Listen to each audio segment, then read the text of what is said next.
வணக்கம். வாங்க போஸ்ட். அண்ணே, இந்த போஸ்ட்ல இருக்கிறதே வேஸ்ட். என்ன சலிச்சுக்கிறீங்க?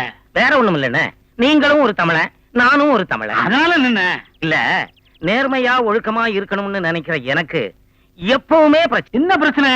வேற ஒண்ணும் இல்ல, ஒரு 300 ரூபாய் கடனா கொடுத்தா உதவியா இருக்கும். இப்பதானே சரக்கு வாங்க கொடுத்தேன். நீங்க மனசு வச்சா கொடுக்கலாம் அண்ணே. மனசு இருக்கு, பணம் இல்லையே. அண்ணே, நீங்க அப்படி சொல்லப்படாது. நீங்க அப்படி கேட்கப்படாது. நமக்குள்ள ஒரு அட்ஜஸ்ட்மெண்ட் பண்ணிக்கலாமா?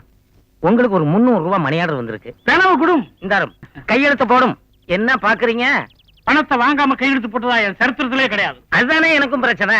நான் கையெழுத்து வாங்காம பணம் கொடுத்ததா சரித்திரமே கிடையாது. என்னைக்கு பணத்தை கொடுத்துருக்க நீ? கையெழுத்த போடும். மாட்டேன். இப்ப கடைசியா கேக்குறேன், இதுல ஒரு கையெழுத்து போட போறீங்களா இல்லையா? நானும் கடைசியா சொல்றேன், பணத்தை கொடும், கையெழுத்து போடுறேன். பொல்லாத காந்தி நேரு கையெழுத்து வருது, உங்க கையெழுத்த நானே போட்டு போறேன். பேப்பரை குடியா. இந்த அப்படி ரெசிப்ட பிறகு வழிய. நீ வேஸ்ட், நீ வேஸ்ட்.